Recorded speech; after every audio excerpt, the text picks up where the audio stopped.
Oi, turma, tudo bem? Tudo certinho? Beleza? Vamos lá, a gente vai fazer agora essa pequena revisão baseada em exercícios, tá? E retomando sempre que possível alguns conceitos da parte teórica que já foi vista, né? Já foi falada, já foi conversada aqui sobre geografia urbana, beleza? Vamos lá, vamos iniciar porque tem muita questão pra gente fazer, questões grandes, tá? Deixa eu abaixar aqui pra gente poder ler. Vamos lá, vamos juntos? Preparados? Vamos lá. Questão 1. Deixa eu ver aqui. Questão 1.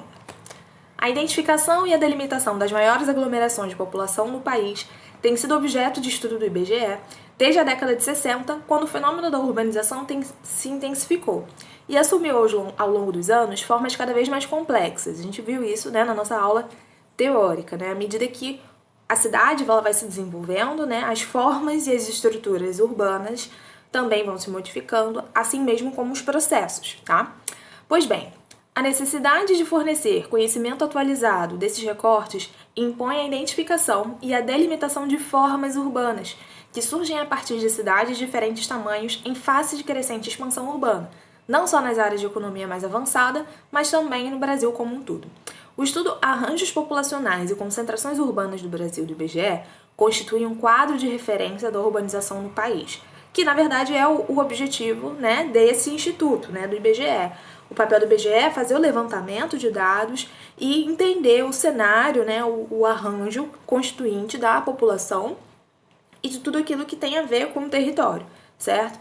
Tal quadro foi obtido a partir de critérios que privilegiaram a integração entre os municípios. Então, esse texto, né, é referente a um estudo realizado pelo IBGE que vai tratar sobre os arranjos populacionais e as concentrações urbanas do Brasil.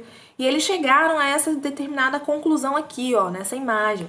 Nós temos 294 arranjos populacionais que seriam, na verdade, essa integração entre o que a gente viu na parte teórica como se constituísse uma hierarquia urbana, né? Essas redes de cidades, essas interligações, tá? Então, são 294 tipos de arranjos populacionais que nós temos aqui no Brasil, mais de 900 municípios, né, pertencentes ao território brasileiro. São mais ou menos 107 milhões de pessoas que residem no urbano e isso seria traduzido em mais ou menos 56% da população residente no Brasil.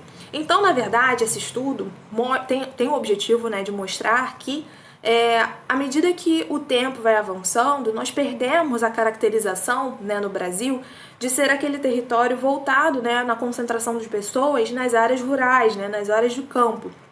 Então, o estudo quer mostrar que cada vez mais o Brasil está se articulando, né, em passos, às vezes, né, um pouco mais lentos, mas assim, a gente tem se organizado melhor numa estrutura urbana e hoje a maioria do Brasil, né, da população brasileira já vive em áreas residentes, né, em áreas urbanas, perfeito?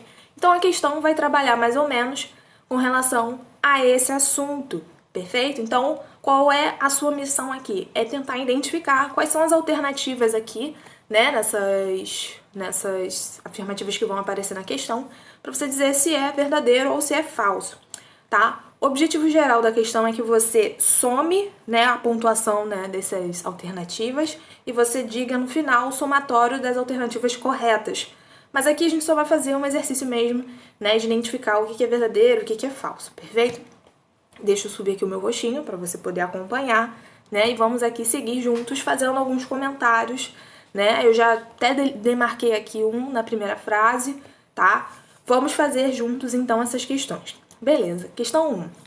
O agrupamento de 2 ou mais municípios, onde há uma forte integração populacional devido ao movimento de transhumância, olha aí a marquinha de transhumância, por motivo de estudo, caracteriza o que se denomina metrópole regional. Pessoal, eu marquei transhumância, a gente ainda não viu esse termo, mas a gente vai ver aí nas próximas aulas, né, nos próximos capítulos, que transhumância ele é um tipo de movimento, né, de deslocamento da população, é um tipo de mobilidade da população. Transhumância tem a ver com deslocamento sazonal, ou seja, por períodos, tá? Geralmente associado muito à questão das estações do ano, enfim, tá? É um período sazonal que você faz um tipo de movimento, né, populacional, uma migração, e depois você retorna para o local de origem à medida que vai avançando esses períodos sazonais. Isso não tem nada a ver com a relação, né, dessa integração entre dois ou mais municípios, né, para se constituir uma metrópole regional. A metrópole regional, né, lá naquela hierarquia urbana que a gente viu, né, na integração das cidades, a metrópole regional ela vai ter a característica de ser uma cidade onde ela vai ter uma importância na escala regional. Então ela vai dar subsídios, né, para a sua região em questão de serviços, questão de infraestrutura, questão de aglomeração, né, de pessoas, né, de deslocamento, de concentração populacional, perfeito? Então não tem essa dinâmica de transumância, perfeito? Então essa alternativa a gente já sabe que tá errada, né? Tipo, carinha triste aí. Triste não, né? Tá mais bolado, né? Porque essa questão tá errada. Show? Perfeito? Então vamos lá. Questão 2. A figura e o texto permitem deduzir que as aglomerações de caráter metropolitano, com destaque para aquelas com população superior a 2.500 habitantes, constituem parte importante dos arranjos populacionais, como é o caso de São Paulo, Rio de Janeiro, Belo Horizonte, Recife, Porto Alegre, Salvador, Distrito Federal, Fortaleza e Curitiba. Pô, perfeito, gabarito. Aqui ele está dizendo o seguinte, né?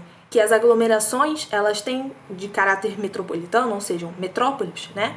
São aquelas que vão ter uma grande quantidade de pessoas, né? Ele diz aí superior a 2.500 habitantes, você não precisa gravar isso, né? Mas você faz uma dedução, né? De contingente populacional e 2.500 habitantes realmente é algo, né? Mais do que isso, é uma cidade relativamente média a grande, né?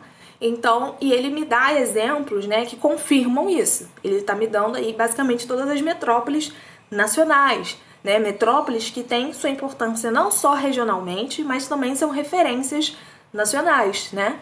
Gabarito aí, ó, São Paulo, Rio de Janeiro, Belo Horizonte, Minas Gerais, Recife, né? Então, ele vai me dando as principais capitais, né? Mas mais do que ser capitais, são áreas que vão ter referência em questão de emprego, questão de estudo, questão de infraestrutura, de indústrias, certo? E principalmente a questão da concentração de pessoas.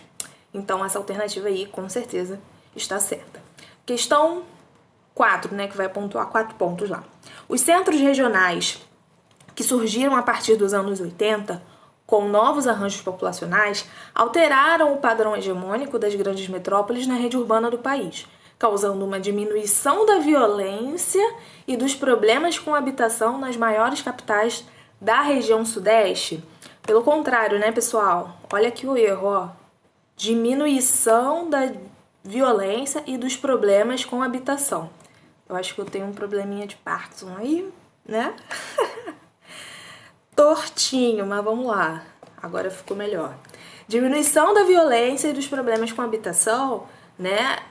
Pelo contrário, a gente sabe que cada vez mais os centros regionais, né? À medida que eles vão aumentando o número de população, né? Você acaba tendo aí uma maior dificuldade de gestão desse território e, consequentemente, você vai ter aí um aumento, né, do índice de violência e de problemas também com déficit habitacional, tá? Então, essa aí também, ó, com certeza tá errada. Vamos lá. 8. O Brasil tornou-se um país predominantemente urbano já na primeira metade do século XX, quando mais de 50% de sua população passou a residir em cidades importantes na região sudeste.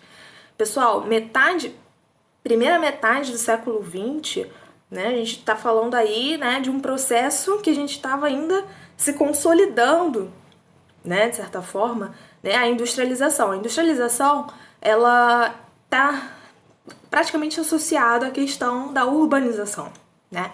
Então, se a gente volta aí nos nossos conhecimentos históricos, né, a industrialização no Brasil, ela vai se iniciar na metade do século XIX, quando a gente começa a ter, né, os investimentos do Barão de Mauá na questão do café, principalmente aqui, né, no Rio de Janeiro e em São Paulo, na região sudeste.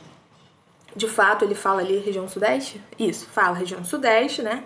Mas a gente só tem a consolidação de uma base industrial e o crescimento, né, com mais de 50% da população, né? Ele diz aqui, ó, mais de 50% da população. A gente só vai ter essa consolidação Depois que a indústria ela já tem alguns anos de sobrevivência e o setor terciário também vai entrando cada vez mais nas cidades, né? Como eu falei, a questão do campo aqui no Brasil ela é muito marcada, né? A gente sobrevive economicamente, né, das atividades, né, do setor primário, mas com a medida que a gente vai tendo o avanço, né, das técnicas, a gente vai desenvolvendo essas tecnologias e vai alterando essa formação das cidades. Então, mais de 50%, né, dá uma olhadinha aqui, ó, nessa imagem aqui, ó, que ele coloca pra gente. Mais ou menos 56% da população residente do Brasil, né, está vivendo nas cidades. Então, isso é algo relativamente mais recente. Então, se a gente for pensar na história do Brasil na metade do século XX, é quando a gente está, né, depois de Vargas, desenvolvendo ainda o nosso processo industrial. Então, a gente ainda não tem essa consolidação toda de cidades na metade do século XX, tá? Então, por isso, essa alternativa está errada. Questão 16.